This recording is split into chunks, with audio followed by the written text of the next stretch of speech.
SER Podcast. Algunas consideraciones sobre el inicio del uso de las lenguas cooficiales en el Congreso. La primera, que no tiene nada que ver con las lenguas, pero que es muy relevante, es que primeras votaciones de la legislatura ganadas por el bloque progresista. A partir de aquí, segunda consideración, de esta pseudopolémica no se va a acordar nadie en 3 semanas. Pasarán los meses y las lenguas cooficiales se usarán con normalidad en el Congreso cuando los propios diputados de esos territorios consideren que les viene bien usarlas para su estrategia política, punto. El gallego, el euskera, el catalán suenan preciosos también en la tribuna del Congreso y, como en cualquier diálogo, también en la conversación política, el uso de una lengua u otra pues irá definiéndose sin mayor drama según si el parlamentario quiere comunicarse con fluidez con un diputado que está allí escuchándole o si quiere que su mensaje llegue en catalán, euskera o gallego para su electorado, sin mayor drama. La función representativa de los diputados también es muy importante. Tercera consideración, igual de lícito es entender que los debates parlamentarios con traducción simultánea en una cámara en la que todos los diputados hablan una misma lengua es una forma de reivindicar y robustecer la riqueza lingüística. Igual de lícito es eso que creer que el uso de la traducción simultánea levanta muros comunicativos en una cámara en la que todo el mundo entiende un mismo idioma. Tener dudas sobre lo que si se gana con el uso de las lenguas cooficiales compensa esas trabas al entendimiento mutuo directo, eso no le hace a uno un intransigente opresor de las minorías lingüísticas. Otra cosa es intentar evitar que alguien se comunique con la lengua con la que decida comunicarse. Intentar vetárselo vía reglamento, eso ya es otra cosa. Pero considerar que no es la mejor forma de fomentar el diálogo común, bueno, eso es perfectamente legítimo. Y no se es menos progresista o menos de izquierdas por eso. Muy probablemente el PSOE no habría impulsado este cambio si no necesitara los votos de los independentistas. En toda la democracia se ha usado solo el castellano en el Congreso como lengua única y no se recuerda un clamor en la bancada socialista por cambiarlo. Cuarta consideración, la diputada de Bildu, Merche Izpurua, ha empezado su intervención repitiendo varias veces además Euskal Herrian euskeraz bizi nahi dugu, que quiere decir en Euskal Herria queremos vivir en euskera. Hombre, hay muchísimos vascos que quieren vivir en euskera y normal porque es un idioma precioso, pero hay muchísimos vascos también que quieren vivir en castellano y oye, son tan vascos como Merche Izpurua. Quinta consideración, lo del PP es de Aurora Boreal. Querían que la sesión de hoy pasara a los titulares como la cesión de Sánchez a los independentistas y nacionalistas que mira cómo se arrodillan y les pone hasta el pinganillo, y ellos mismos, los populares, terminan el día despellejando ante los periodistas a su portavoz Borja Semper por haber utilizado 3 frases en euskera que él mismo ha traducido inmediatamente. Los duros del PP hablan de ridículo espantoso, los más moderados en el PP hablan de intervención impropia. Nos lo va a contar ahora Mariela Rubio, pero vamos, el PP poniendo él solo sobre la mesa sus propias contradicciones. ¿Cuánto se habrá arrepentido hoy Semper de haber dicho ayer aquello de nosotros no haremos el Canelo? Y última consideración, Vox quiere recuperar vía show la relevancia parlamentaria perdida y de todos los demás depende concederles esa relevancia. Es martes 19 de septiembre y en la mesa de Hora 25 Esther Palomera, adjunta al director de eldiario.es. Palomera, buenas noches. Buenas noches, Omar. Enric Juliana, director adjunto de La Vanguardia. Buenas noches, Enric. Muy buenas noches. Y Diego Garrocho, jefe de opinión de ABC y profesor de Ética y Filosofía Política en la Universidad Autónoma de Madrid. Garrocho, buenas noches. Y en la cuenta de Hora 25...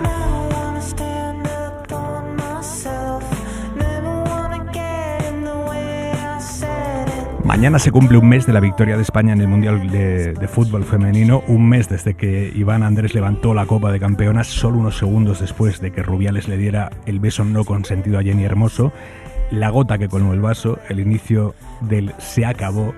Manuel Javois, buenas noches. ¿Qué tal, Aymar? Buenas noches. Y hoy, un mes después, las jugadoras de la selección, no todas, pero muchas de ellas vuelven a estar juntas en una concentración, convocadas sin quererlo ellas, Javois. Yo creo que esto hace tiempo que ya no va de deportistas de élite, de campeonas del mundo, sino de trabajadoras, con sus demandas, con sus circunstancias, cada una de ellas. Es muy cómodo analizar sobre indicios, sobre comunicados, sobre sensaciones. Lo hago mucho en otras esferas aquí contigo, pero cuesta más hacerlo a propósito de un conflicto laboral. Aquí hay gente jugándose muchas cosas. Ha habido muchos jugadores que no han jugado el Mundial con su pulso y se dedican a esto, y es lo más grande que podían haber competido. Sí hay algo que he aprendido primero en una redacción pequeña en la que estuve casi 15 años y ahora en una redacción grande. El primer objetivo de las plantas de arriba para conseguir sus objetivos siempre es dividirte, es abrir una brecha, primero pequeña, y luego seguir fomentando la división hasta que importe más el conflicto entre trabajadores que el conflicto original de los trabajadores. Y todo esto ya lo contó el personaje aquel de Javier Bardem en Los lunes al sol, Santa, cuando le preguntaron qué habían conseguido ellos a propósito de las huelgas, creo que eran los astilleros en la película. Y él dijo, conseguimos estar juntos, eso a mí no se me ha olvidado. Luego hubo quien aceptó el convenio y quien no, y ahí ya no estábamos juntos, nos habían separado. Y si no estamos juntos, nos joden, pero eso no es de ahora, eso es de siempre. Hasta mañana, Cowboys, un beso. Adiós, Nico.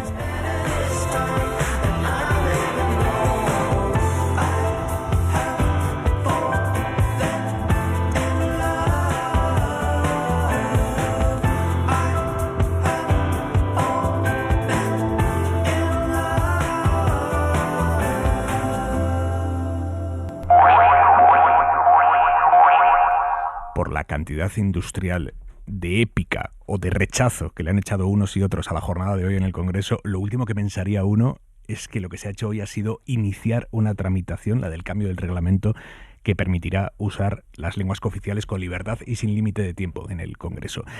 Esto es un poco como las bodas civiles, que cuando te casas en el ayuntamiento y cuando lo celebras a lo grande con tu gente no tiene por qué ser el mismo día. Bueno, pues hoy ha sido la celebración de las lenguas cooficiales, más allá de que el trámite vaya a durar algo más. David Junquera. Para la interpretación al castellano seleccione el canal 1. Una cuartilla con este mensaje en castellano y un pinganillo es el nuevo material escolar que se han encontrado los diputados al llegar a su escaño para el primer pleno de la nueva legislatura. Buenos días a todos y a todas. El pleno de las lenguas lo ha arrancado protestando en castellano Cuca Gamarra. Sí, señora Gamarra. Protestando porque el nuevo reglamento se pusiera en práctica antes de estar aprobado y reclamando volver al viejo. Es que el desarrollo de este pleno se haga conforme al reglamento. Protesta desestimada. Este pleno seguirá con el orden del día. Y en el orden del día el primer turno era para el socialista José Ramón Besteiro. Buenos días, bos días, bon día, egunon. Casi no ha podido ni saludar porque Vox, tras protestar de forma infructuosa, Usted sabe perfectamente que no se puede interrumpir a ningún orador. ya estaba montando su primer teatrillo de la legislatura. Este es el templo de la palabra y el uso de la palabra lo tiene el señor Besteiro. En ese momento, perfectamente orquestados, los diputados de Abascal han abandonado el pleno, haciendo una montañita con sus pinganillos en el escaño hoy vacío de Pedro Sánchez.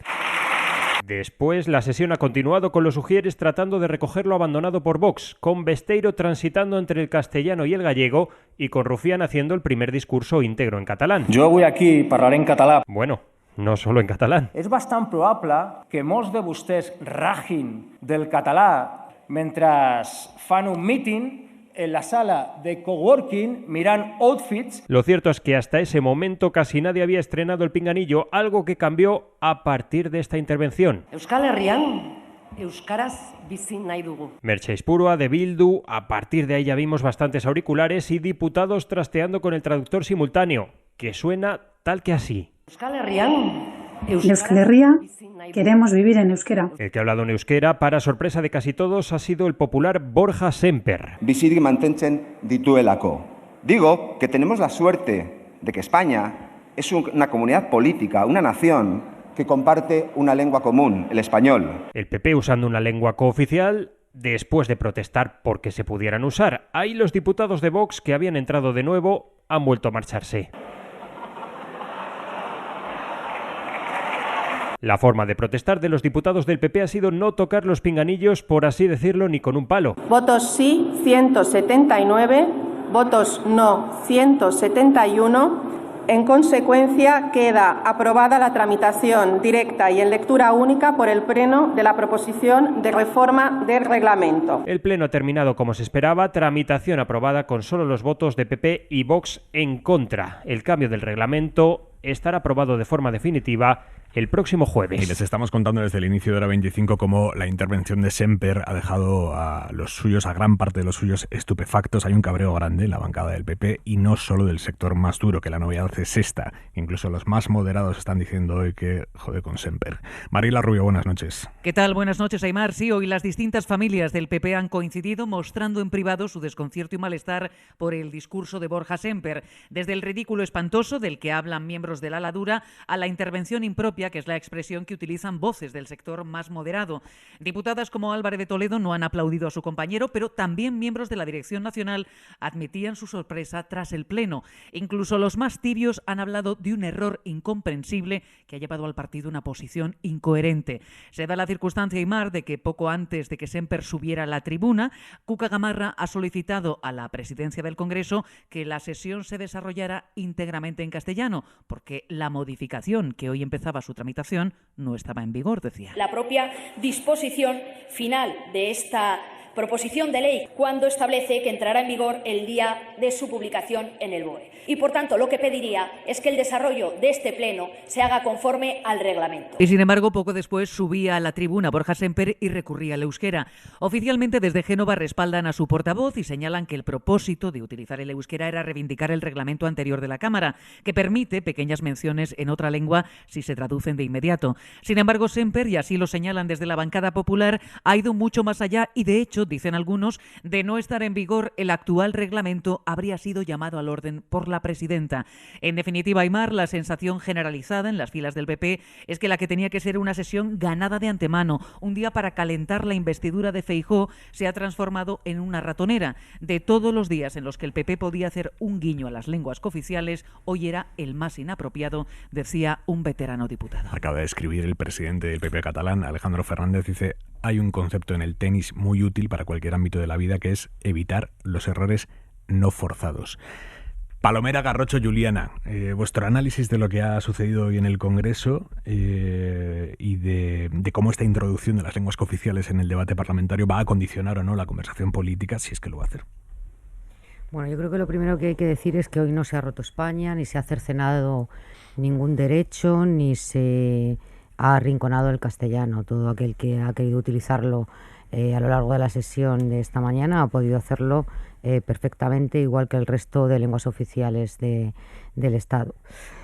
También hay que recordar que esta tramitación express no se entendería en ningún caso si no fuera por la necesidad imperiosa del Partido Socialista de llegar a un acuerdo con el independentismo catalán. Hay que recordar que hace menos de un año el propio Partido Socialista votó en contra de la utilización de las lenguas oficiales en el Congreso de los Diputados, y esto hay que decirlo. Por eso yo creo que se puede o se podría considerar pertinente la protesta que ha hecho explícita Cuca Gamarra al inicio de la sesión, en tanto en cuanto durante 20 años se nos dijo que no se podían utilizar las lenguas oficiales porque era necesaria una reforma del reglamento. Dada la necesidad política del Partido Socialista, se nos explicó hace un mes que no era necesaria esa reforma del reglamento, pero que querían dejarla negro sobre blanco en el reglamento para que no hubiera nunca una marcha atrás. Dicho esto, es bastante incomprensible que lo que hoy empezaba a tramitarse y se va a aprobar definitivamente el próximo jueves ya fuera, de hecho, aplicado desde la misma sesión de esta mañana.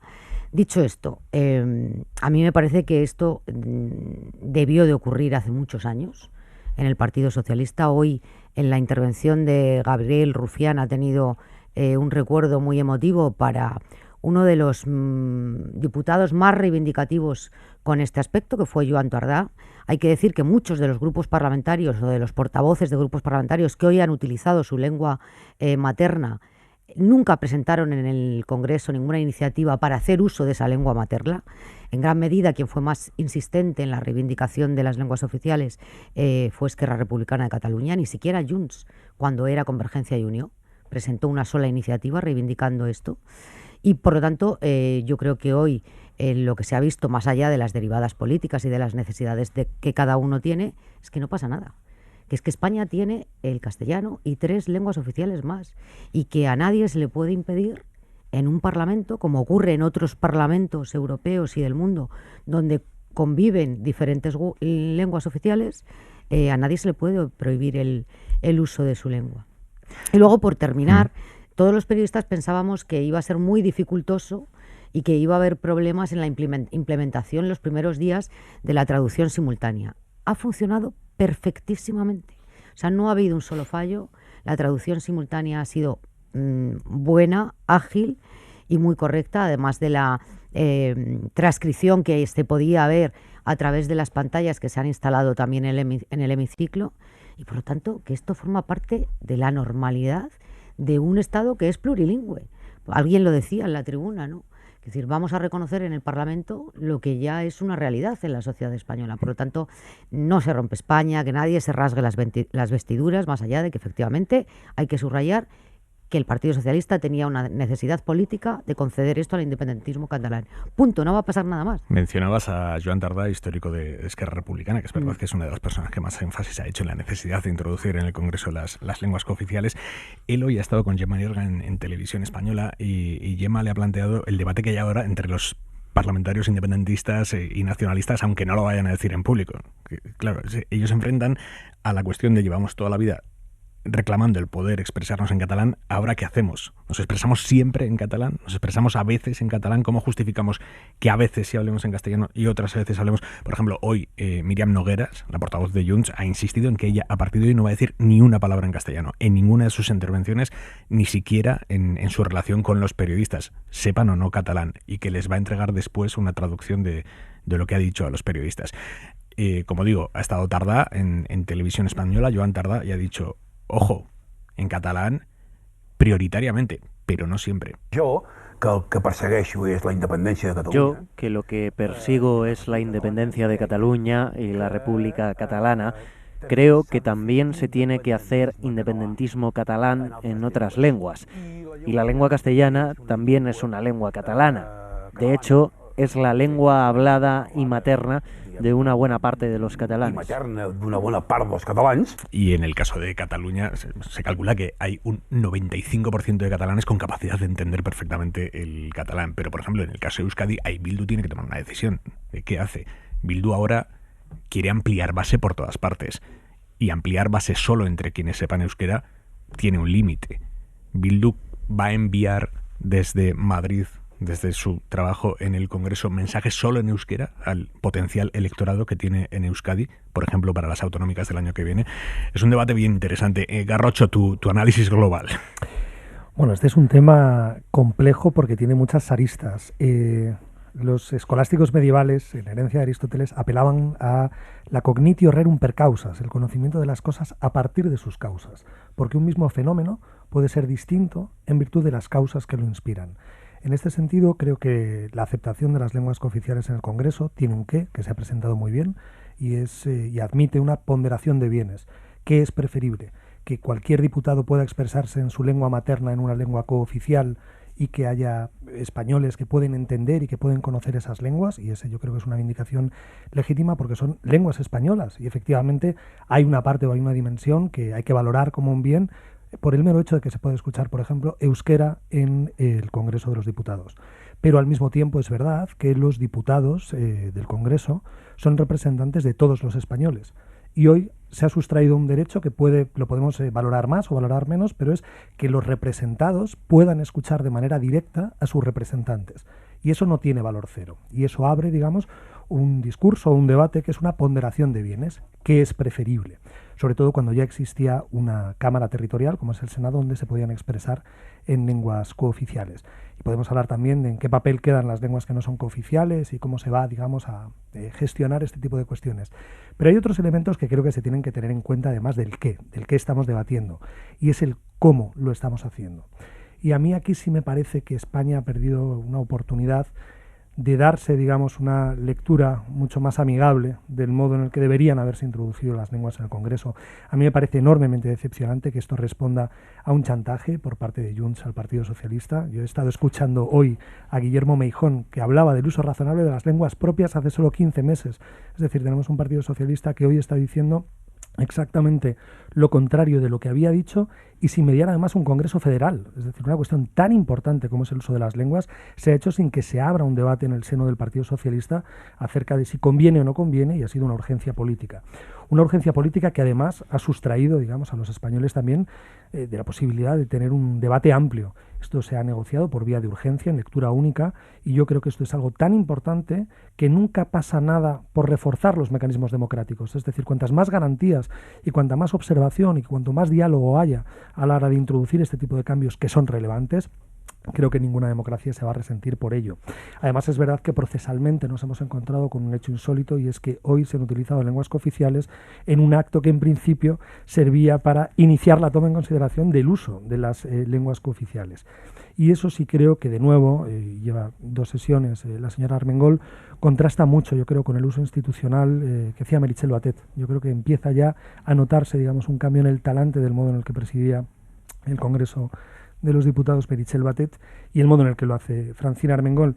También luego hay una última cuestión, y es el con quién se hace, ¿no? Y cuando escuchábamos a Merche Izpurúa apelar efectivamente, ¿no?, hablar en nombre de Euskal Herria, ¿no? Queremos hablar en euskera. A mí esos plurales, generalmente cuando hay alguien que se arroga el derecho a hablar en nombre de tanta gente, me da un poco de miedo. Y yo hubiera preferido que si se da un cambio en España de este calado, se hubiera dado con otros compañeros de viaje. Y creo que hay que ser muy ingenuo, efectivamente, lo decía también Palomera al principio, para pensar que esto se ha hecho desde una convicción.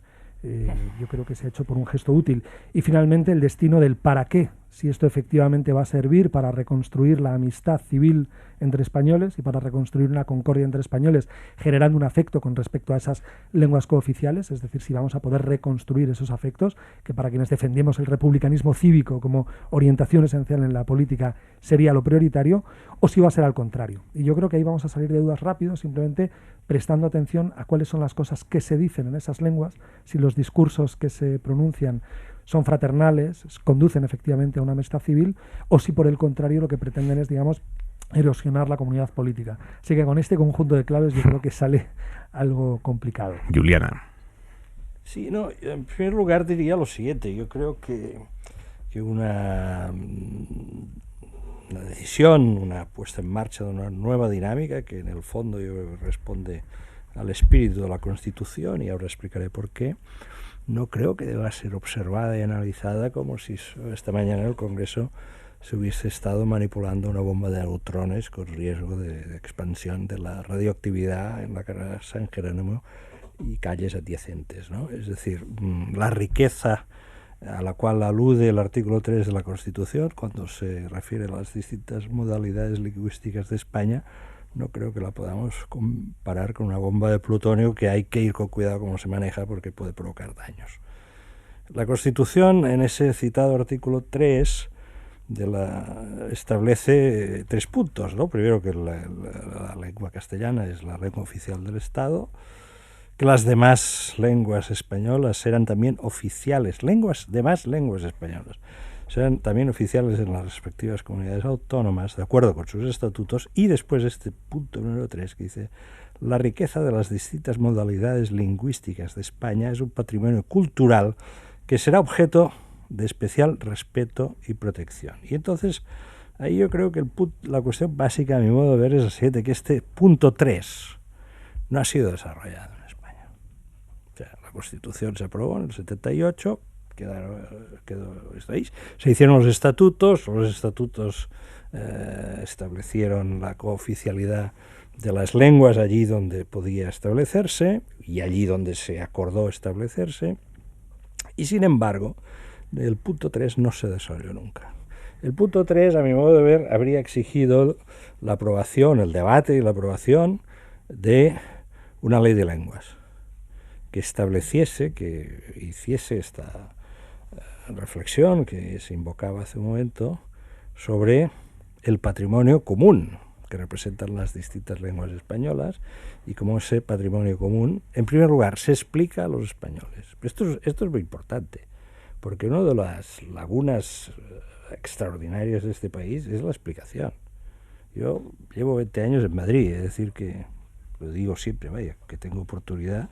A mí en Madrid nadie me ha tratado mal por ser catalán en estos 20 años, y han pasado cosas en este país. No me ha pasado nunca.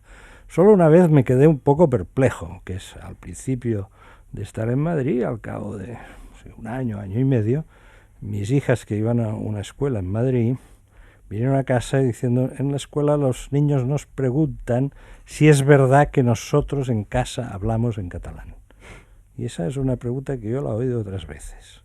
Lo cual quiere decir que la escuela en España, desde el 78, no se ha dedicado a explicar algo tan básico como es que efectivamente en España, en algunos lugares de España, pues las familias no hablan en castellano, hablan otras lenguas y hay gente que piensa en otra lengua y que por la noche sueña en otra lengua y que esto es una cosa como bastante normal y que en España hay una minoría lingüística que es la catalana, que tiene 10 millones de hablantes, que supera en número a los hablantes de algunos idiomas oficiales de la Unión Europea. Por lo tanto, no es un pequeño reducto social que está ahí, los indios sioux que siguen empecinados en hablar su ancestral lenguaje. Contándolo todo, se va hacia los 10 millones. Esto es lo que hay. Yo creo que lo que emerge es esto. ¿Cómo emerge? A trompicones, como tantas veces las cosas ocurren en este país. A trompicones. Por necesidad de coyunturas de aritmética parlamentaria, y efectivamente pues el Partido Socialista esto hace un año pues no lo defendía y ahora lo defiende porque ha de negociar una investidura en unas nuevas condiciones de aritmética parlamentaria. Esto es así, y de la misma manera pues que Aznar pues decidió eliminar los gobiernos civiles en España. Si se lo hubiesen preguntado, esto lo decidió en 96. Si en el 95 le preguntan, oye, ¿usted va a eliminar la figura del gobernador civil en España, de vieja tradición? Hubiese dicho que no, en absoluto. Pero tuvo que negociar su investidura y eliminó los gobernadores civiles, eliminó la Guardia Civil de Carreteras e indultó, pero esto lo dejamos para otro día, pero esto también hay que decirlo, a 16 presos de Terra Lliure de una tacada. Es decir, las coyunturas parlamentarias imponen cambios de ritmo en la política. Ayer, hoy y mañana. Y mañana lo que aparecerá en algunos periódicos y algunas radios es lo mal que ha hecho hoy Borja Semper a la hora de utilizar algunas frases en euskera que él mismo ha autotraducido para poner en evidencia, a su juicio, esta es la versión de Borja Semper, que el reglamento actual ya permite intervenciones breves autotraducidas y que por lo tanto no hacía falta más. Esta es la versión de Borja Semper.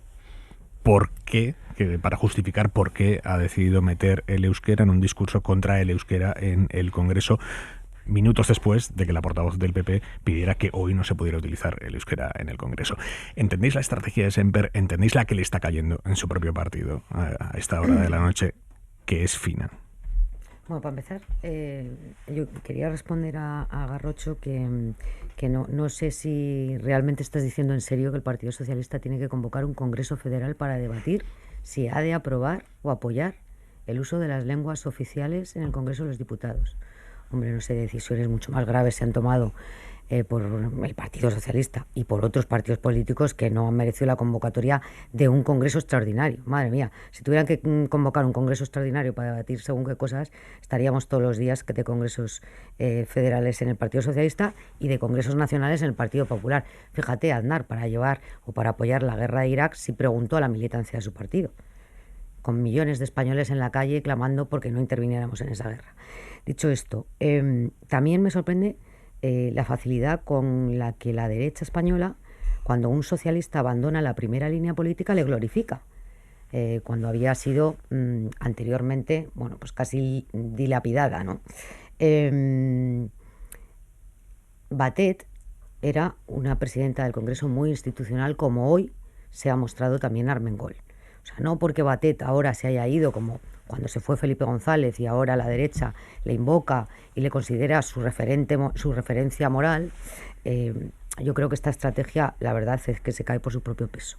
Y luego, efectivamente, uno de los presidentes del Congreso que más forcejeos tuvo con los diputados de Esquerra Republicana de Cataluña, concretamente con Joan Tardá, fue Manuel Marín. Manuel Marín dijo explícitamente que hasta que no se aprobara una ley de lenguas no se solucionaría este problema. Pero por responder a tu pregunta, hoy la sorpresa de Borja Semper es que, habiendo dicho ayer que el Partido Popular no iba a hacer el canelo con la utilización de las lenguas oficiales, hoy haya sorprendido con la utilización de forma breve y con traducción simultánea a lo largo de su discurso. Hombre, yo la verdad es que no calificaría de impresentable, como lo ha calificado alguna parlamentaria de su propio grupo, y tampoco de inapropiado.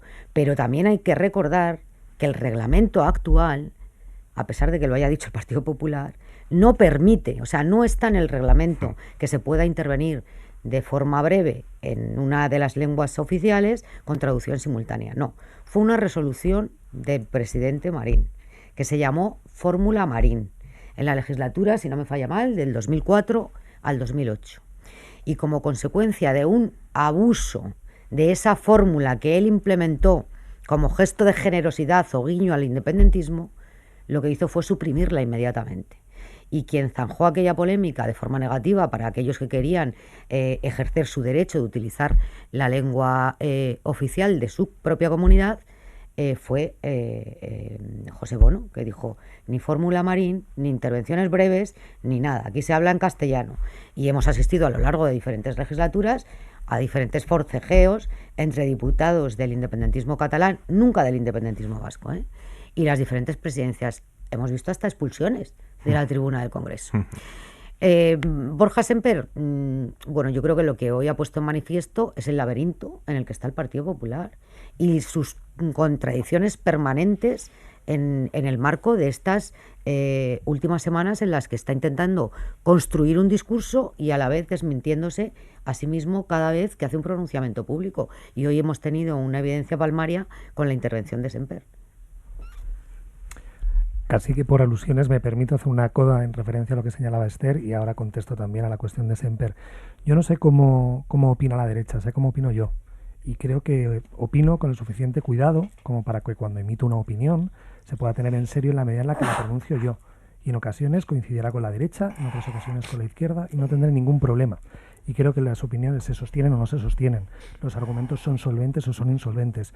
Pero tratar de resumir la opinión de alguien tratando de colectivizar una pertenencia, creo que es una estrategia, bueno, creo no, estoy absolutamente convencido porque lo sé, que es argumentalmente fallida. Entonces yo agradecería que se oponga... No es legítima, es decir, desacreditar a alguien por tratar de colectivizar alguna opinión en lo que hayan dicho otros, argumentalmente no funciona. Entonces, yo estaré siempre abierta a cualquier crítica vehemente contra lo que yo diga, pero no tiene nada que ver ni con lo que haga el Partido Popular, y ahora respondo a la cuestión de la guerra de Irak, ni a lo que diga la derecha, porque en muchísimas ocasiones creo que se me va a escuchar opinar en dirección contraria a la derecha. Y además sería perfectamente legítimo lo contrario. Es que nunca te he escuchado en poner en valor la institucionalidad de Meritxell Batet cuando era presidenta del Congreso. Pues entonces me sorprende que lo hagas ahora cuando ha abandonado la primera línea de la política. Bueno, la primera, la segunda y la tercera. Pues mira, Esther, yo a Meritxell Batet la invité personalmente a que participara en un proyecto de transferencia científica de la Universidad Autónoma de Madrid. Esto no va de relaciones personales, va de análisis político. Pero que es análisis, y yo lo que digo es que no recuerdo, en los 4 años que ha sido presidenta de la Cámara, poner en valor la institucionalidad o la buena representación que ejercía Meritxell Batet. Aquí, pero si es que da igual, Esther, pero si es que da igual lo que yo diga. Si estás en el marco de la derecha o de la izquierda aunque yo fuera un horror, o medio pensionista. Lo que yo haga da exactamente igual. Los argumentos son buenos o son malos, o las opiniones son sostenibles o no son sostenibles, independientemente de quién las enuncie. Desafortunadamente, si mañana Hitler enuncia bien la teoría de la ley de la gravedad, estará en lo cierto. Es decir, no se puede desacreditar, no se puede desacreditar una opinión por quien la enuncia, pero como esto da exactamente igual y tenemos que volver vamos al fondo a del las asunto. Cuestiones que estamos debatiendo, sí pienso que el caso de Borja Semper no se ha entendido, y esto yo creo que expresa que ha emitido en una complejidad que su propio grupo no ha entendido. Y esto, de nuevo, esto es impopular, esto no va a usar en el Partido Popular, y me verás hacerlo muchas veces porque no tengo especial relación con el Partido Popular, pero sí creo que se están... Popular, No menciona al Partido Popular. Sí, no, he hablado de la derecha. No, pero que también... Pero antes has señalado también lo que hizo Aznar mal con la guerra de Irak, pues fatal, que esa es otra cuestión que también es importante en términos argumentales. La mediocridad de alguien no legitima la mediocridad de otra persona, y esto es bueno recordarlo. Que lo haga muy mal el PP en una dirección no legitima mediocridades futuras de ningún otro partido. Y en el caso, insisto, en el caso de Borja Sémper, yo creo que es muy claro lo que ha hecho, es decir, en lo que ha tratado es de conciliar o de expresar un afecto en ejercicio del euskera, que efectivamente es la lengua que él habla y su mujer es euskalduna y lo sabe todo el mundo, pero no se ha entendido, porque creo que efectivamente parte, digamos, de la derecha de este país no entiende que se pueda realizar un guiño desde el afecto para inmediatamente, además, darle la vuelta al argumento y decir, yo puedo expresarme, puede ser la lengua que se habla en mi hogar, es una lengua con la que yo tengo una relación afectiva muy concreta, pero aún así entiendo que no es la lengua que debe servir como vehículo de encuentro para todos los españoles. Entonces, a mí me ha parecido que ha sido un buen discurso, pero, ya digo, en contra de todos los opinadores de la derecha, en contra de todo o mucha gente del Partido Popular, pero creo que, ya digo, ha emitido a un nivel de complejidad que no se le ha entendido. Enrique. Permitidme una ironía de entrada sobre este punto. Se podría organizar un canje, ¿no?, que consistiría en que el Partido Socialista entrega a Alfonso Guerra al Partido Popular y el Partido Popular entrega a Borja Sémper al Partido Socialista, y quizá pues las relaciones de fuerza estarían un poco más equilibradas en este país, las relaciones de fuerza profundas, quiero decir. Hecha la ironía, pienso que yo creo que en los partidos haya contradicciones, no lo veo como algo dramático, es decir, la situación política es compleja, la dinámica política española siempre lo ha sido, no, tampoco es que ahora sea vayamos aquí a descubrir la complejidad, lo ha sido siempre. Este país tiene sus complejidades internas que tienen mucho que ver con los temas que hoy estamos hablando, y por lo tanto que haya contradicciones, sobre todo en los partidos más grandes, a mí me parece la cosa normal. Lo que pasa es que uno de los componentes de la complejidad española también consiste en que la propia expresión de la complejidad pone muy nervioso, ¿no? Es decir, cuando ella se manifiesta como este magma profundo, digamos, emerge y aparece, e incluso aparece en aquellas formaciones pues que convierten el elemento de la disciplina en unos factores de identidad más fuertes, ¿no? Como históricamente creo que este es uno de los rasgos iba a decir la derecha, ¿no? La derecha históricamente ha tenido muchas indisciplinas en España, desde la formación del Partido Popular como tal, desde el momento de la refundación aznariana del Partido Popular, el elemento de disciplina interna ha sido muy importante. Por lo tanto, yo de esto no haría un drama, no creo que ahí... Es más, creo que la intervención, he leído en algún sitio en El País, creo una crónica de Elsa García de Blas, que decía que Feijóo estaba informado de lo que iba y del tono en el que se iba a expresar Borja Sémper, y he pensado, pues tiene sentido por una razón, porque es impensable, tal como están ahora las cosas, que Alberto Núñez Feijóo no se exprese en gallego en algún momento durante el próximo martes cuando exponga su programa. No tiene sentido que no lo haga cuando ya se ha abierto una senda. Yo creo que Borja Sémper lo que ha hecho es abrirle la puerta del jardín, nunca mejor dicho en este caso, ¿eh? Puedes entrar en el jardín. Yo ya he dado el primer paso problemático, ya he metido los pies en el jardín. ¿Por qué? Hombre, pues por una razón. Que hay que considerar que en el ejercicio de sus responsabilidades políticas, Alberto Núñez Feijóo básicamente se ha expresado en gallego. Su última visita a Barcelona, con una reunión interesante con el Cercle d'Empresaris de Barcelona, les dijo, mira, mi lengua preferente ha sido el gallego. Se estaba refiriendo a sus años como político de primera línea en Galicia. Es decir, mi lengua preferente ha sido el gallego. Venía a decir, oye, si yo gobierno, toda esta cuestión de la lengua no va a ser problema. Esto es el mensaje que él transmite. Bueno, él hablaba, ¿te acuerdas el año pasado en el Foro de la Toja, del bilingüismo amable, ¿no? Sí, bueno, él transmitía esta idea. Es decir, yo he hablado preferentemente en gallego en Galicia. Y por lo tanto, si yo gobierno, esto le costó a él una cosa. Cuidado.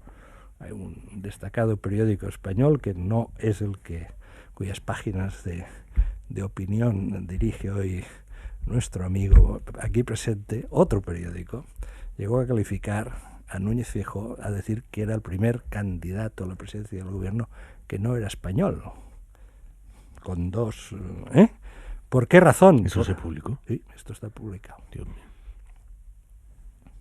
No, la elipsis creo que es suficientemente explícita. Esto está publicado en el diario El Mundo. No era español. Feijóo no era español. A juicio de Arcadi Espada, Núñez Feijóo no es español porque ha promovido el gallego en Galicia. Estamos en medio, esto es una batalla, perdón por la vulgaridad, esto es una batalla cultural en la que estamos metidos, una batalla ideológica, una batalla casi yo diría de orden espiritual, que es la definición de qué consiste España. Si uno, por hablar preferentemente la lengua materna, deja de ser español, la viabilidad del país es como bastante difícil, por no decir que imposible. Este es el asunto que se está dilucidando. Y por lo tanto creo que hoy se ha dado un paso a trompicones de una forma que hubiese sido mejor esto más relajado, más reflexivo, sí, sin duda alguna.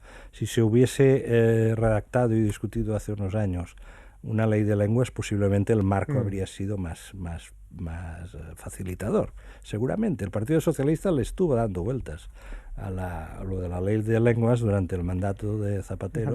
Posiblemente si la crisis económica no hubiese llegado de aquella forma que llegó en 2008, quizás se habría hecho. Hoy el líder de Esquerra, Junqueras, ha dicho que el PSOE ya negoció la amnistía en agosto. La amnistía, igual que el reconocimiento del uso de la lengua catalana y aranesa y euskera y galega, forma parte ya del acuerdo al cual llegamos con el Partido Socialista de cara a la constitución de la mesa del Congreso. Preguntados por esto, los ministros socialistas han puesto hoy de perfil.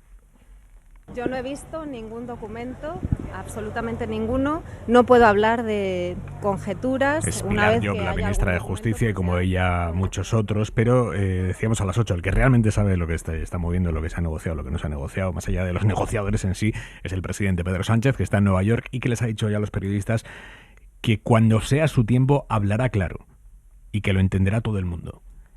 Enviada especial de la SER, Inma Carretero, buenas noches. ¿Qué tal? Buenas noches. La verdad es que el presidente en funciones no ha dejado ni siquiera un poquito abierta la puerta a la celebración de nuevos comicios, aunque tampoco ha aclarado cómo piensa llegar a la suma de la investidura. Él dice que hay números y que cuando toque hablará con claridad para todos y que se le va a entender perfectamente. Como decimos, no muestra ni la menor duda de que formará gobierno. Ese es su plan A, su plan B y su plan C.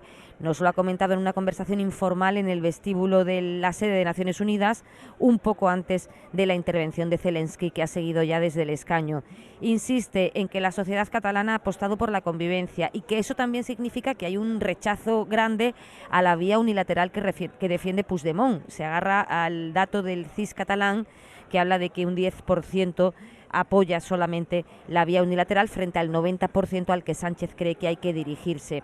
Está confiado en que su plan funcione a pesar de las críticas de los veteranos del PSOE, que dice que no hacen mella en su electorado y en el partido, y con la ayuda de Yolanda Díaz, porque en su equipo han sido muy críticos con el viaje de la vicepresidenta a Bruselas, pero él dice que está colaborando y que están coordinados. De la foto con Puigdemont no ha querido decir nada y se ha explayado, eso sí, sobre Núñez Feijóo, sobre su falta de autonomía en el Partido Popular. A juicio de Sánchez, está atrapado en una red de alianzas con Vox que no supo frenar a tiempo. En ese discurso de Zelensky ante la Asamblea General de la ONU, al que hacía referencia Inma, ha estado hoy la corresponsal de la SER allí en Estados Unidos, Sara Canal. Sara, buenas noches. ¿Qué tal? Buenas noches. Había mucha expectación en torno a ese discurso. Era la primera vez que Zelensky intervenía en persona ante la Asamblea General. Ha dejado un mensaje... el primero, que va de suave, crítico con Rusia, diciendo que está intentando ganarse el apoyo de ciertos países bajo la mesa, y después también un mensaje nada amistoso con algunos gobiernos europeos, los que anunciaron en su día que vetarían el grano ucraniano. Dice Zelensky: algunos de nuestros amigos en Europa juegan con la solidaridad, pero en realidad están allanándole el camino a Moscú.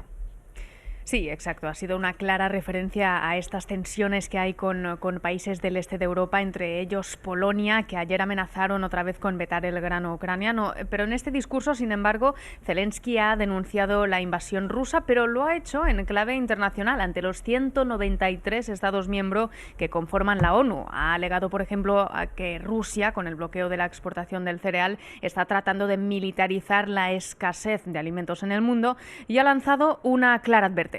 When hatred is weaponized against one nation, it never stops there.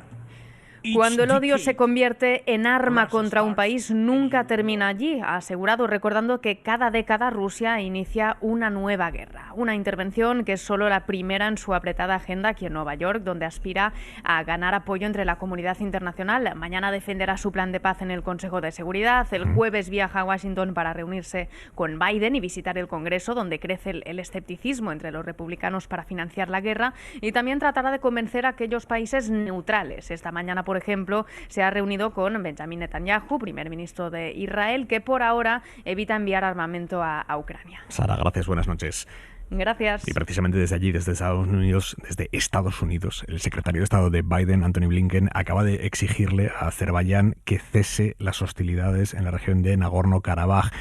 A última hora de hoy se ha confirmado la primera cifra ya confirmada de muertos, hasta 25, en ese ataque de Azerbaiyán sobre ese territorio. Nagorno-Karabaj es un territorio de inmensa mayoría armenia. Azerbaiyán está entrando por la fuerza en ese territorio que considera suyo, y Armenia pide ayuda para evitar que esto termine en una limpieza étnica. José Manuel Álvarez es el ministro de Exteriores y expresaba la posición de España así hoy al inicio de este programa de Hora 25. Rechazamos completamente las acciones militares de Azerbaiyán y lo que solicitamos es un alto el fuego inmediato y que se retome el diálogo entre Bakú y los armenios de Karabaj. Esta situación no puede continuar y la rechazamos claramente. Sosa Betisian, embajador de Armenia en España, buenas noches. Muy buenas noches. Gracias por atender la llamada de Hora 25. Embajador, ¿qué noticias le llegan de Nagorno-Karabaj? ¿Cuál es ahora mismo, a esta hora de la noche, la situación allí? Vale, al añadir a la situación es que los azeríes siempre tenían un método de hacer una limpieza étnica en Nagorno-Karabaj y, como bien saben, con el bloqueo del corredor de Lachin de 9 meses querían hacerlo todo posible para que la población se huya desde ahí.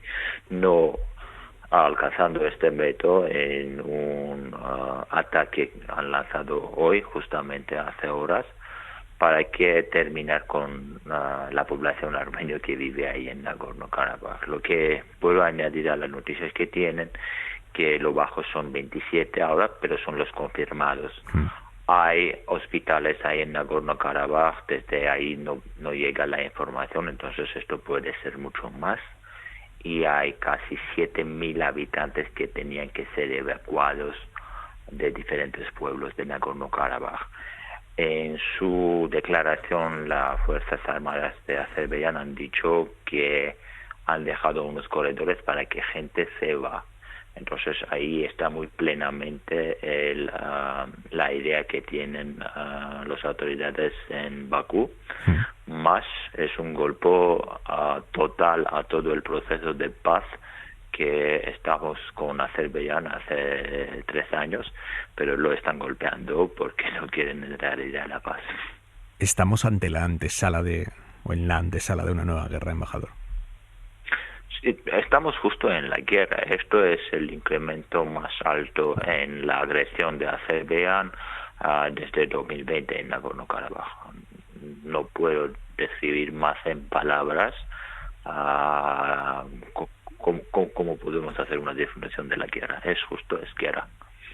¿Ha escuchado al ministro español, embajador, su condena a la actuación de Azerbaiyán? ¿Qué espera usted, qué espera su gobierno de la comunidad internacional en los próximos días? Lo más importante es que valoramos y agradecemos mucho el posicionamiento de España y, claro, como un país que ahora está actualmente con la presidencia de Unión Europea, esperamos que España, tanto otros miembros de la Unión Europea, hacen todo lo posible, pero hay que caminar más allá de las declaraciones y hacer unos pasos concretos. Yo imagino que sancionar a Azerbaiyán tiene que ser en la agenda porque solamente entienden esta lengua. Solamente las declaraciones, aunque lo valoramos muchísimo, no van a hacer parar a los azeríes. Embajador, ha mencionado usted como ya desde hace 9 meses Azerbaiyán había bloqueado la única franja que une Nagorno-Karabaj con el territorio armenio. ¿Hasta qué punto eso ha ido asfixiando a la población civil allí en Nagorno-Karabaj? Se había afectado mucha gente. Fueron casos cuando la gente se murieron de hambre, fueron casos que hay malnutrición por los infantiles, se afectó muchísimo. Pero esto fue un instrumento para hacer todo lo posible para que los armenios no se vivan en Nagorno-Karabaj. Dando que no podían alcanzar este método, lo han lanzado una agresión pleno en 21 siglo hoy día. Tenemos que fijarnos cuál es su método. Y el bloqueo del corredor fue uno de los instrumentos que habían usado para amenazar a la gente ahí. Pero claro, lo han sufrido mucho porque imagínate que no tienes ni alimentación, ni tienes ni gasolina, no puedes conducir a ningún lado y solamente puedes, no sé, tener unas frutas de los árboles. Entonces, efectivamente regresas un parte de territorio a siglo I o más atrás ahí. Sosa Betisian, embajador de Armenia en España. Gracias, buenas noches. Buenas noches, muchísimas gracias por la oportunidad. Y vamos a volver a Europa, a Portugal, aquí al lado. La moción de censura que le ha presentado la extrema derecha al primer ministro António Costa acaba de acabar derrotada. La extrema derecha solo ha conseguido el apoyo de los liberales y los grupos minoritarios de la izquierda se han alineado con el gobierno, que tiene mayoría absoluta en la Cámara. Es la segunda moción de censura que presenta Chega, el partido ultra, en los últimos 14 meses. Un último año muy complicado para el primer ministro António Costa, socialista, tanto en el plano institucional como en la calle, porque a las huelgas de los profesores, a la situación de la sanidad pública, a los problemas de vivienda, se ha sumado una crisis inédita entre el primer ministro y el jefe del Estado, el presidente portugués, el conservador Rebelo de Sousa, que le está vetando leyes. Vámonos a Portugal, corresponsal Brais Suárez. Buenas noches. Así es, la moción presentada por la ultraderecha del Chega, tercera fuerza política, contó con los votos en contra de toda la izquierda. Además, ha conseguido dividir a la derecha con votos a favor de Iniciativa Liberal y la abstención de los socialdemócratas, que lideran la oposición. Precisamente la derecha moderada era el objetivo del Chega, que sigue posicionándose como fuerza alternativa. Este domingo, en las elecciones de Madeira, aspira a lograr 3 diputados con que entrar por primera vez en un gobierno regional. Además, paradójicamente, esta moción retrasa otros debates parlamentarios y da tiempo al gobierno de António Costa para defender su falta de respuesta ante varias crisis. La primera, en la enseñanza, con unos profesores en pie de guerra. La segunda, en la sanidad. Y la tercera, en la vivienda, con un programa de reforma que el presidente Marcelo Rebelo de Sousa se ha negado a promulgar. Y precisamente la relación de Rebelo de Sousa con el primer ministro António Costa es de conflicto frontal. Haciéndose eco de las encuestas, Rebelo reclama una remodelación del gobierno que Costa se niega a conceder. Es increíble la diferencia de sistemas de Estado que tenemos en una misma península ibérica.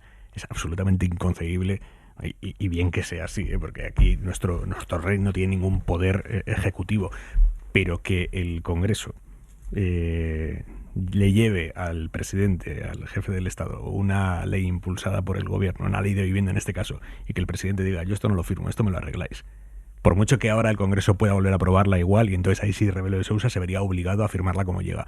Pero que el presidente diga, esto no me gusta, porque creo que esto no va a funcionar, algo nacido del Parlamento, legítimamente elegido, es tremendo por la comparación, Juliana. Bueno, los republicanos ahí tienen un tema de reflexión. Los modelos pueden ser de muchas maneras. Puede haber un presidente de la República casi sin poderes, como ocurre en lo que se refiere a España respecto a la monarquía constitucional, el caso alemán, por ejemplo, pero puede haber un presidente republicano, como es el modelo italiano, como el modelo portugués, que se parecen, aunque no son exactamente los mismos, en el que el presidente de la República pues viene actuando como una especie de contrapeso en algunas circunstancias al poder ejecutivo. Luego está el modelo francés, en que el poder ejecutivo corresponde al presidente de la República. Pero en el caso portugués, pues sí, efectivamente, el presidente de la República, pues por ejemplo, el presidente de la República en Portugal y en Italia es el que disuelve el Parlamento, no lo disuelve el primer ministro.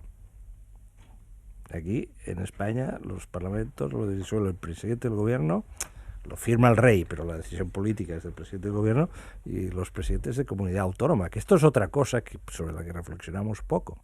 este magnífico juego de ballet que tenemos, de que ahora va a elecciones avanzarán elecciones en Murcia, luego en Madrid, luego ni siquiera en los Länder alemanes, que pueden modificar las fechas de sus elecciones regionales, el proceso para tomar esa decisión es un proceso mucho más complejo que el que tenemos aquí. O sea, nuestro juego es bastante, es muy elástico, es más elástico de lo que nosotros pensamos.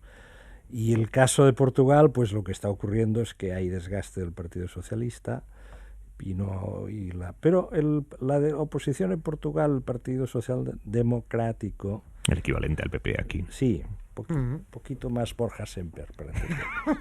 Pues, un PP más Borja Semper en portugués.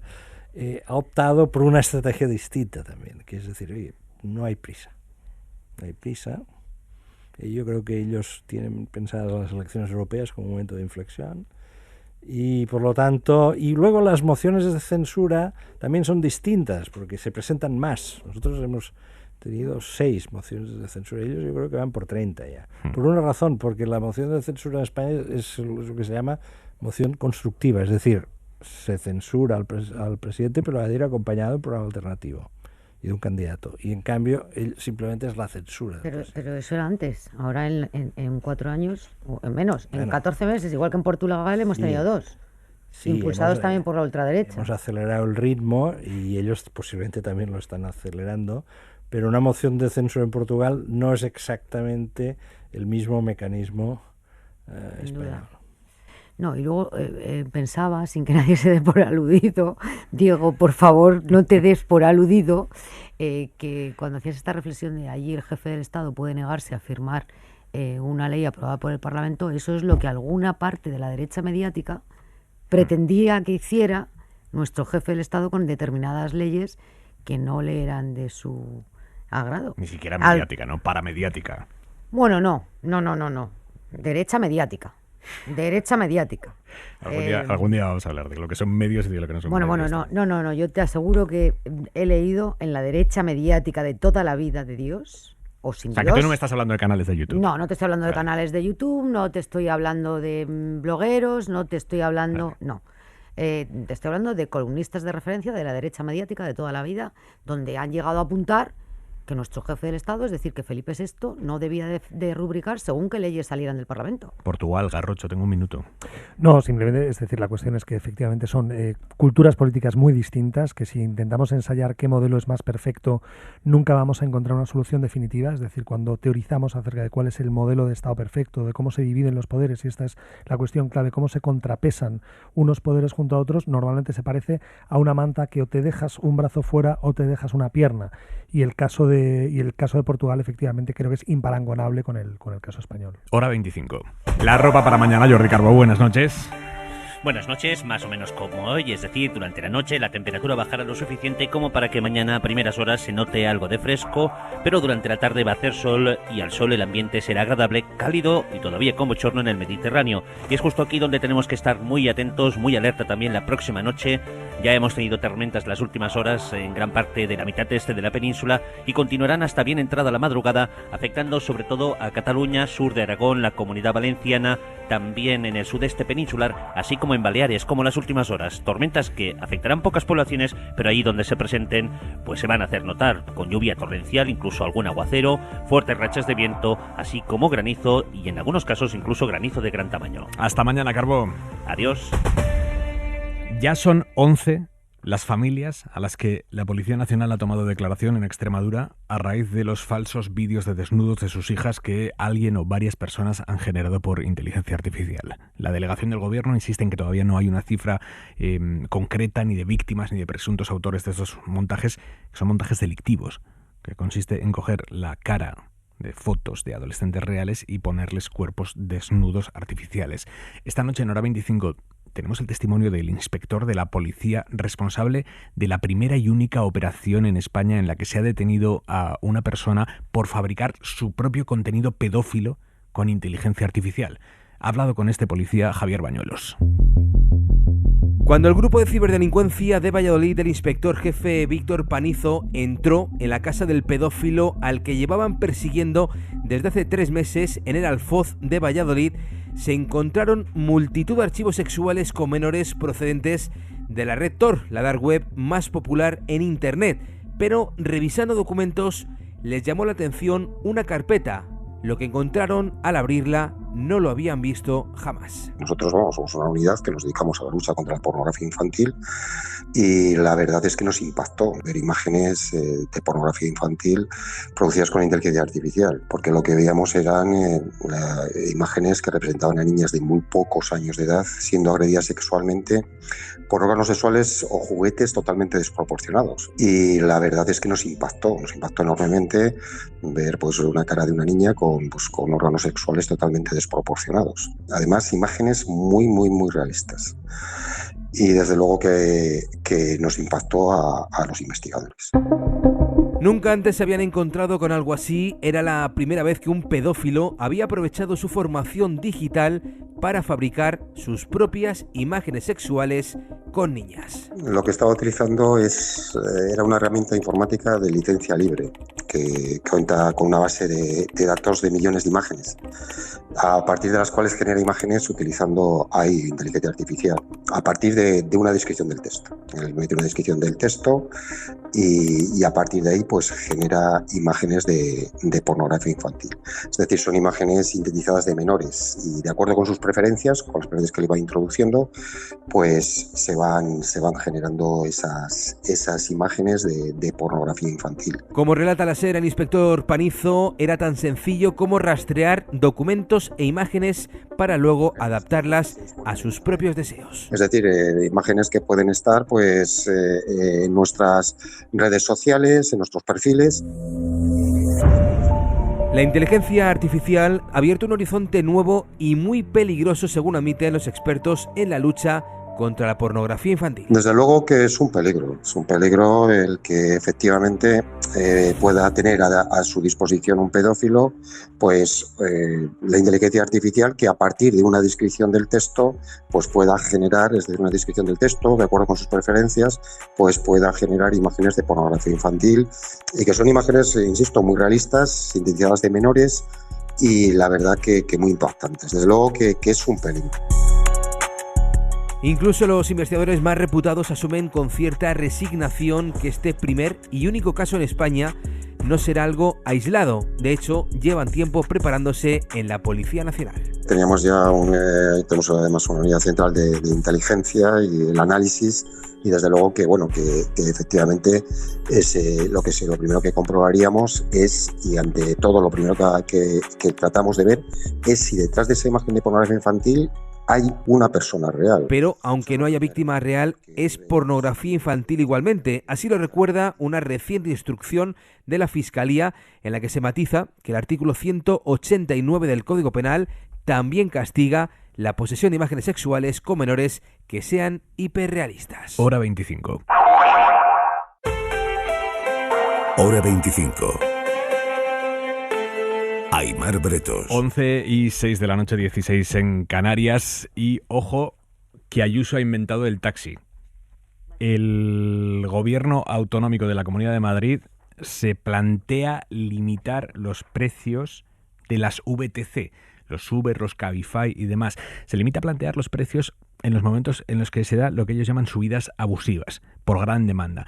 Esto pasa, por ejemplo, al terminar un concierto, al terminar un festival de música, que sale todo el mundo de golpe, que todo el mundo pide en el mismo momento el transporte, las VTC, y un trayecto que habitualmente cuesta 20 euros, de repente cogen y te meten 100 euros. Esto pasa. Si es un mercado desregulado, pues pasa. Alta demanda, toma ahí 100 euros. Bueno, pues ahora el gobierno de Madrid estudia si puede hacer algo con esto. Es una de las medidas que se analizan de cara al futuro reglamento del sector. Javier Alonso, buenas noches. ¿Qué tal? Buenas noches, Aimar. Si se trata, como decías tú, de evitar lo que ocurrió, por ejemplo, lo recordamos en el festival Mad Cool en el año 2022, cuando algunas de esas plataformas, Uber o Cabify, llegaron a pedir 100 o 120 euros por llevar a asistentes del barrio de Valdebebas, que está al noreste de la capital, al centro de la ciudad, cuando solo lo separan apenas 10 kilómetros. De momento, hay que decir que esto está en una fase exploratoria muy inicial. La Comunidad de Madrid, por ejemplo, no sabe aún siquiera si esto es jurídicamente viable, pero si lo es, nos dicen que su intención, Aimar, es introducirlo en el borrador del nuevo reglamento del VTC que la comunidad madrileña quiere tener listo antes de que acabe el año. También se barajan otras cuestiones, como por ejemplo introducir penalizaciones para esas empresas cuando cancelen un servicio de forma unilateral, o también cuando se produzcan retrasos indebidos en la prestación de ese servicio. En paralelo, el gobierno regional trabaja también en el reglamento del taxi, ese está más avanzado y ya de hecho está en fase de alegaciones. Son los desarrollos, recordarás, de la polémica ley de transporte terrestre madrileña, que tiene enfrentados desde hace meses a los taxistas de la región con el gobierno de Ayuso, y que es una herida, Aimar, que aún el gobierno de Ayuso no ha conseguido cerrar. Javier, gracias, buenas noches. Buenas noches. Transporte por carretera, 4 ruedas y precio regulado desde lo público. Taxi. Y no está mal esto, Palomera, en la tierra de la libertad y la desregulación. Y que fue de la libertad y de su máxima garante. A mí esto me suena a intervencionismo y a bolivariano, no sé. Y luego esto de decir la Comunidad de Madrid como si no tuviera equipos jurídicos y asesores y letrados, decir, no sabe si es legal, pero si es legal lo hará. Hombre, antes de lanzar una propuesta de este calado, lo mínimo que tiene que hacer la presidenta de la Comunidad de Madrid es informarse si se ajusta a la legalidad o no, ¿no? Pero vamos, en todo caso sorprende que una decisión intervencionista para regular el mercado venga de la mano de alguien que se llama Isabel Díaz Ayuso. A mí me sorprende mucho, la verdad. Enrique. No, a mí no me sorprende menos, me sorprende menos, ¿no? O sea, hay elementos de paradoja importantes, los contrastes, una ligerísima socialdemocratización de la figura de Isabel Díaz Ayuso, que creo que es necesaria para alguien que aspira a competir por la presidencia del gobierno. Oye, pues no he visto yo esas señales, ¿eh? Esta es la primera, dices. En las señales. Ah, la primera, bueno, desde vale. el fondo del universo, que vale, solo vale. los telescopios orbitales de última generación logran captar, si enfocan bien, el cuadrante de la galaxia, ¿no? Entonces hay un cuásar que llega y dice, aquí alguna cosa está pasando. Está pasando de que ella está preparando ya las pistas. El asalto. La pista de despegue. Y si uno, o una persona, en este caso una política, pues aspira a encabezar una candidatura a la presidencia del gobierno en un país como España, ciertos elementos de la cultura socialdemócrata han de formar parte de su programa. Garrocho. Eso es cierto, es decir, yo sí creo que se puede además vigilar en qué momento sí ha habido políticas más abiertamente sociales en los gobiernos de Ayuso, y pienso sobre todo lo que toca a la ley de familias, en la cuestión de familias e infancia. Es decir, yo creo que ese fue el lugar o fue el escenario donde comenzó a preludiarse, digamos, una sensibilidad social. Lo que no tengo tan claro es que una cuestión como la regulación de los Uber y de los Cabify tenga que ver con una vocación socialdemócrata. Es decir, me parece que es un tema tan caliente, además atravesado por la tecnología, toparlo por arriba y no solo por abajo, que entiendo que las señales pueden ir por otro sitio. No tengo claro cuáles, pero no me parece que esto sea o que exhiba una sensibilidad socialdemócrata. Y además también va a generar un problema técnico interesante, y es si tú topas por arriba el servicio, ¿cómo vas a hacer en el momento en el que hay una demanda enorme, ¿no? ¿Va a ser por orden de llegada o cómo va a ser esta cuestión? Entonces sí me parece, es decir, no tengo una explicación razonable, me faltan claves para entender cuál puede ser la vocación que lleva a regular por arriba el precio de este servicio. Hablando de regular y hablando de motor, por cierto, en Estados Unidos, saben los oyentes, porque lo hemos analizado varias veces en estos últimos días, como la huelga en varias plantas de las 3 grandes empresas del motor le está empezando a hacer un roto a la industria, General Motors, Ford, Stellantis. Hoy publica Miguel Jiménez en El País un párrafo sobre los motivos de esa huelga, un párrafo que es tremendo. Dice: un trabajador medio de Stellantis tendría que trabajar 365 años para conseguir el sueldo que gana solo en 2022 el consejero delegado de Stellantis. La jefa de General Motors gana en un año 362 veces lo que gana en un año un empleado intermedio suyo. ni siquiera el que menos cobra, un empleado intermedio.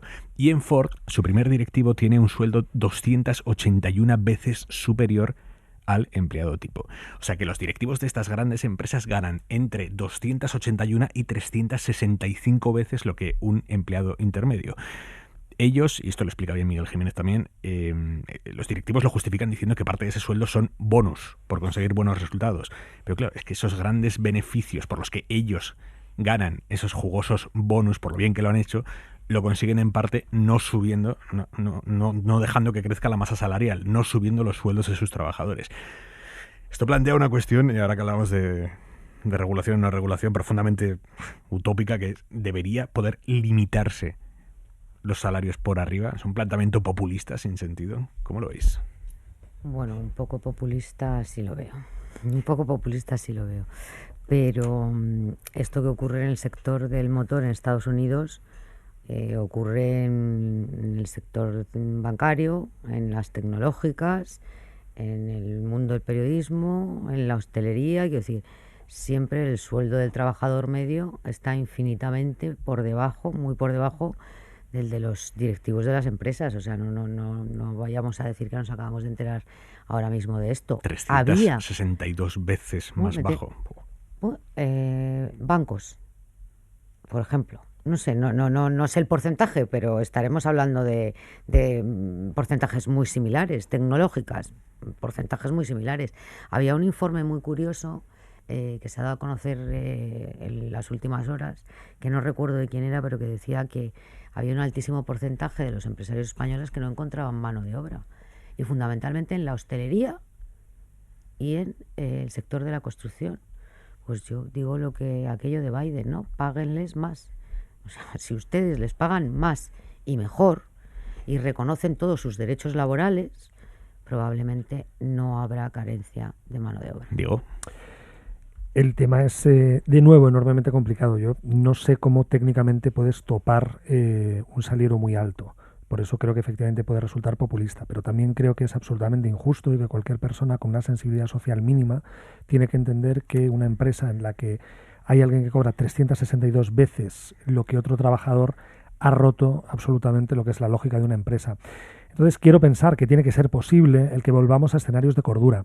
Yo tengo el testimonio directo de alguien que trabajaba en la BMW a finales de los años 70 y contaba que en planta, entiendo que los tenedores, digamos, a lo mejor de acciones o de la propiedad de la empresa sería distinto, pero que en planta la relación entre el asalariado que más cobraba y el que menos era de 5 salarios. Y todos podemos entender que 5 veces, cobrar 5 veces más que una persona, sí puede dar cuenta de una distribución del talento, del esfuerzo, de la formación o incluso del beneficio que se genera. Entonces creo que una de las maneras, y afortunadamente yo creo que hay una nueva generación de empresas y de empresarios, creo que además de la regulación macro, una cierta sensibilidad social en los valores empresariales creo que puede ser una buena manera o un camino más prudente o más inmediato para que no se den este tipo de escenarios que, como digo, resultan absolutamente intolerables a cualquier persona que tenga una mínima sensibilidad social. Enrique. Es que habría que comparar, buscar datos, ¿no? Yo estoy absolutamente convencido que en los años 50, en los años 60, un directivo de un banco en España, incluso en Estados Unidos, no ganaba tantas veces más que un empleado medio de la fábrica o del banco. ¿Qué ha ocurrido? Pues claro, el capitalismo después de la Segunda Guerra Mundial tiene como misión fundamental la reconstrucción de los bienes destruidos por la guerra y de las sociedades. Y por lo tanto se crea una cultura política, una cultura económica que gira en torno al concepto de la reconstrucción. Y las jerarquías y las relaciones sociales giran alrededor de esa idea. Y sobre otro punto, que sobre el cual Estados Unidos trabajó a fondo y con mucha eficacia, que es el de la reputación, puesto que había una pugna, una grandísima pugna política y cultural entre dos modelos. Lo fundamental era que el modelo occidental resultase no solo más eficiente de cara a la población, sino que también fuese más, su reputación moral fuese más alta. Por esto tuvo que dimitir Nixon. Hoy Nixon no dimitiría, ¿verdad? Este es el drama o lo malo de la época que estamos viviendo, es que hoy Nixon no dimitiría. He mentido, sí señores, he mentido, pero no pienso dimitir, porque no hay ningún resorte histórico que me obligue a dimitir. Bueno, y luego... En cambio, en los años 70 había un resorte histórico que me obligaba a dimitir, que era la reputación del sistema occidental ante el sistema soviético. El momento en que la Unión Soviética se desvanece, es como el contrafuerte se rompe. Entonces, oye, ¿yo por qué de dimitir? Sí, ¿Y por qué de cobrar menos? No, en la época en la que vivimos, hablar de sensibilidad social en los directivos de las grandes empresas, yo creo que es en fin, como creer en los Reyes Magos. No estoy hablando del empresariado, del empresario medio, que donde no hay esas diferencias salariales entre el empresario y los trabajadores. Pero en los directivos de las grandes empresas, hablar de sensibilidad social es como... sí, creer en los Reyes Magos. No voy a descubrir nada si cuento que yo hace muchos años trabajaba en un medio de comunicación en el que la crisis financiera, durante los años más duros de la crisis, donde en este país se salió de aquella crisis a base de recortar los salarios de los trabajadores, y donde en aquella empresa se recortaron entre un 5 y un 25% los salarios de la plantilla, los miembros del Consejo de Administración, y no descubro nada porque esto lo ha publicado algún medio, se subieron la asignación, el salario, un 250%. Quiero decir, estos son los directivos de las grandes empresas que tenemos en nuestro país. Vámonos al Parlamento Europeo, porque esta tarde ha sucedido allí algo muy llamativo. Estaba la ministra de Igualdad en funciones, Irene Montero, explicando las prioridades de España para la presidencia del Consejo Europeo en materia de mujeres, de derechos de las mujeres, y PP y Vox han intentado reventar esa comparecencia metiendo la ley del solo sí es sí con calzador, hasta que el presidente de la Comisión ha terminado abroncando a los eurodiputados de PP y Vox por no ajustarse al tema. Les ha dicho literal, esto no es un circo. Isabel Villar. Ha ido Irene Montero a comparecer en la Comisión de Derechos de las Mujeres del Europarlamento, una comparecencia para explicar cuáles serán las prioridades de la presidencia española del Consejo en esta materia, en materia de igualdad. Que la igualdad entre mujeres y hombres y los derechos feministas deben colocarse en el corazón de las políticas comunitarias. Pero en cuanto el presidente de la Comisión, el socialdemócrata polaco Robert Biedron, ha abierto el debate, la ley del solo sí es sí española es la eurodiputada del PP, Rosa Estaràs, la primera en intervenir tras Montero. Hoy ha habido 1.205 reducciones de condena. El presidente de la Comisión la corta. Voy al tema objeto. Le dice que solo le dará la palabra si se ciña al tema de la comparecencia, pero la eurodiputada del PP sigue. Nunca usted ha pedido perdón. Las víctimas no deben... Y el presidente de la Comisión termina por quitarle la palabra diciendo que esa comisión no es el foro para discutir cuestiones nacionales. La eurodiputada del PP continúa hablando por debajo con el micro ya cerrado y el polaco zanja. If you want to do your local national politics, go to your national parliament. This is European Parliament. Si quieren discutir de temas nacionales, vayan al Congreso. Esto es el Parlamento Europeo, estamos discutiendo cuestiones europeas. Entre aplausos, el polaco le da la palabra a la socialdemócrata alemana Maria Neusel, pero la eurodiputada del PP sigue hablando por debajo. Neusel se queja, pide a Estaràs que se calle y asegura que su actitud avergonzaría a los españoles. Estaràs, la eurodiputada del PP, ha anunciado una queja ante la presidencia del Parlamento Europeo por falta de neutralidad del responsable de la comisión, por no devolverle la palabra. Pero no se ha quedado ahí el tema, porque en la comisión se ha presentado hasta el eurodiputado de Vox, Hermann Tertsch, con un cartel con el número de rebajas de condenas que se han producido por la ley del solo sí es sí. Estaba gritando de fondo y el presidente de la comisión le ha espetado: si ha venido a dar el espectáculo a su público nacional, no lo haga.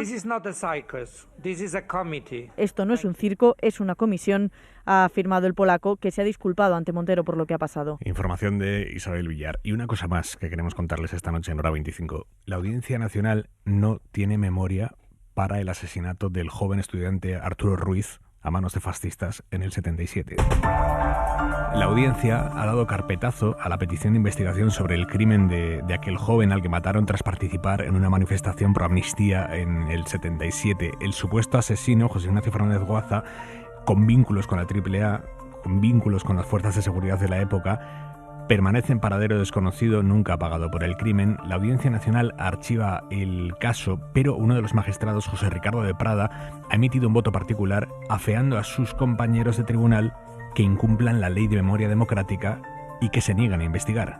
Miguel Ángel Campos. La sección primera de la Audiencia Nacional ha archivado el recurso de súplica presentado por los hermanos de Arturo Ruiz, quienes, atendiendo la ley de memoria democrática, pretendían la reapertura del caso. Los magistrados Francisco Vieira y Jesús Eduardo Gutiérrez, con el apoyo de la fiscal Ángela Gómez Rodulfo, detallan que los hechos han prescrito y, por tanto, no puede perseguirse al autor del asesinato, el ultraderechista José Ignacio Fernández Guaza, que huyó al extranjero poco después del crimen. Afirman además que no puede aplicarse la ley de la memoria democrática que obliga a investigar todos los hechos del franquismo porque no consta que el asesino, aunque fuera un terrorista, estuviera relacionado con aquella dictadura. Pero el fallo tiene un voto particular del magistrado José Ricardo de Prada que rebate los argumentos de sus compañeros. Recalca que la investigación dejó claro que el asesino formaba parte de un grupo criminal armado con conexiones con las fuerzas de seguridad del Estado, que tenía la intención de obstaculizar el tránsito hacia la democracia y utilizaba para ello el terror y la violencia política sistemática para la supervivencia de la dictadura franquista. De Prada recuerda que la ley de memoria democrática, con independencia de si el criminal se hubiera beneficiado o no de la amnistía de 1978, reconoce a las víctimas el derecho a la verdad y obliga a investigar los hechos, por lo que critica con dureza a sus compañeros y les acusa de obviar la ley. Arturo Ruiz fue asesinado de 2 tiros por la espalda el 23 de enero de 1977 en la calle de la Estrella de Madrid.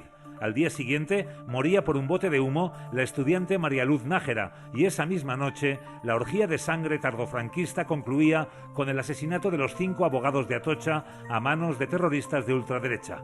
Arturo tenía 19 años. Su asesino jamás ha pagado por ello. Punto y 25. Joaquín Estefanía. Cuéntame cómo pasó. Pronto se estrenará la última temporada de la serie Cuéntame cómo pasó, una de las más longevas de la televisión. Al cabo, se harán sobre la misma algunas tesis doctorales, si es que ello no ha ocurrido todavía. Hay adolescentes, y más que adolescentes, que se han enterado estos años de algunos acontecimientos sobre el tardofranquismo y la transición siguiendo Cuéntame.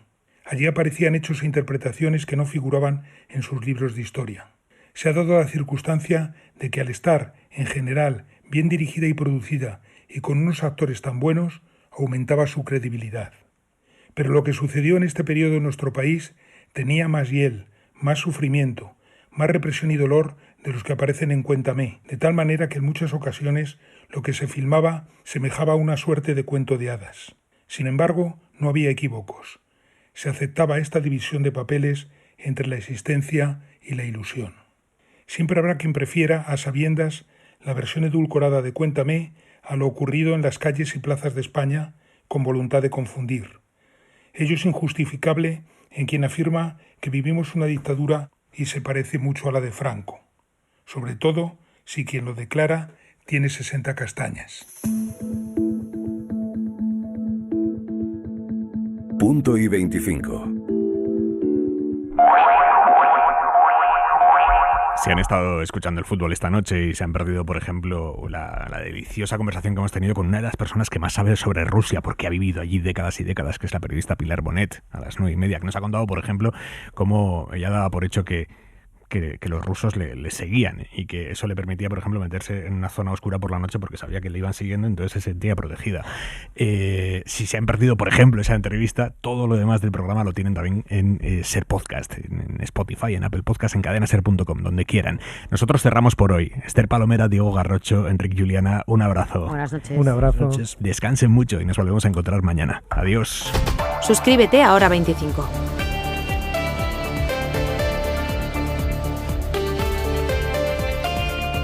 Para no perderte ningún episodio, síguenos en la aplicación o la web de la SER, Podium Podcast o tu plataforma de audio favorita.